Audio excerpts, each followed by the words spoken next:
Hello guys, ഈ ഒരേ പാത്രത്തിന് ചോറുന്നാലാണ് സ്നേഹം കൂടുക നിങ്ങൾ കേട്ടുക്കണോ? എന്ന് ഞാൻ കേട്ടുക്കണോ കേട്ടോ. അത് ശരിയാണ്. എന്താ അറിയോ, അതാണ് ഈ പണ്ടിലൊരുക്കേ ഭയങ്കര സ്നേഹം. ഈ പണ്ടിലെ ആൾക്കാലത്ത് കുറെ പാത്രങ്ങളൊന്നും ഉണ്ടാവില്ലല്ലോ. അപ്പൊ എല്ലാരും കൂടി മട്ടത്തിലിരുന്നിട്ടേ നടുവിലൊരു തട്ടില് കുറെ ചോറാണ് വിളമ്പും. എന്നിട്ട് എല്ലാരും കൂടെ ഇന്ന് കൈയിട്ട് വാരി തന്നു. അതുകൊണ്ട് തന്നെ ഓല് തമ്മിൽ നല്ലൊരു ബോണ്ട് ഉണ്ടാവും കേട്ടോ. അപ്പൊ ഞങ്ങൾക്ക് ആക്കാതെ ഇങ്ങനെ പറഞ്ഞപ്പോ ഞങ്ങളും വിചാരിച്ചു ഞങ്ങൾക്ക് ഒന്ന് തിന്നാലോ. പക്ഷെ എങ്ങനെയും തിന്നുമ്പോണ്ടോ നമ്മളൊരു കാര്യം ശ്രദ്ധിക്കണം, അധികം തിന്നാത്ത ആൾക്കാരും പോയിരുന്നും തിന്നണം. അല്ലാതെ ഏമന്റെ പോലത്തെ ആൾക്കാരത്തൊക്കെ പോയിട്ട് തിന്നാലേ നമ്മക്കൊന്നും കിട്ടൂല. അങ്ങനെ ഞങ്ങൾ രാത്രിയാണ് പകരാണോ സമയം കാലം നോക്കിയില്ല, നേരെ പാടത്ത് പോയിട്ട് 2-3 വായന്റെലും വീട്ടിൽ നിന്നാണ് അത് വിരിച്ചിട്ടു. എന്നിട്ട് ചോറും ചെമ്പട്ടിയൊക്കെയാണ് കൊട്ടി. ചോറും ചെമ്പട്ടിയില്ല കേട്ടോ, ചോറാണ് കൊട്ടിയത്. ഇന്നോടത്തെ പോയിന്റ്. പിന്നെ കുറച്ച് ചിക്കൻ കറിയും ഉള്ളിച്ചുറുക്കൊക്കെ പറഞ്ഞിട്ടേ അത് കുഴച്ചാണ് തിന്നു. അതിന്റെ ഒപ്പം വെള്ളം ഒഴിച്ചു കൊണ്ടു കേട്ടോ.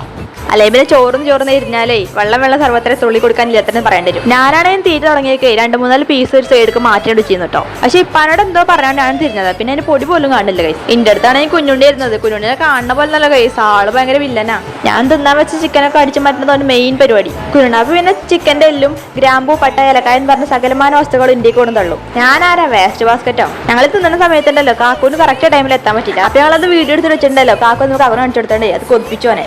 അവിടെ എന്തൊരു ലാഭം എന്നറിയോ, പിറ്റേസും കാക്കു പറയും ചിക്കൻ കൊടുത്തിട്ട് നമുക്ക് ഇത് ഉണ്ടാക്കിയിട്ട് ഇന്നലത്തെ പോലെ ഇരുന്ന് തിന്നാലോ. അപ്പൊ സത്യത്തിൽ ആരാ ലാഭം അടിച്ചേ? പക്ഷെ ഇതൊക്കെ ഉണ്ടല്ലോ എന്റെ വെറും ദുസ്വപ്നം മാത്രമാണ് ഗൈസ്. ഏമന്റെ ആണെങ്കിൽ തിന്ന് കഴിഞ്ഞിട്ട് അവസാനം കടന്നു തിന്നൽ തുടങ്ങി. കടന്നാലും വള്ളത്ത് കഴിയാതെ ഞാൻ ഇവിടെ നീച്ചു പോകണ പ്രശ്നമല്ല എന്ന് പറഞ്ഞാൽ വേണ്ടി അവസാനം എല്ലാവരും നീച്ചു പോയിട്ട് ഞാനും ഓനും മാത്രമായി ബാക്കി. ഒരേ പാത്രത്തിൽ നിന്ന് സ്നേഹം കൂടിയിട്ടോ അവസാനം ഓന് എന്റെ ചോറക്കം തിന്നൽ തുടങ്ങി.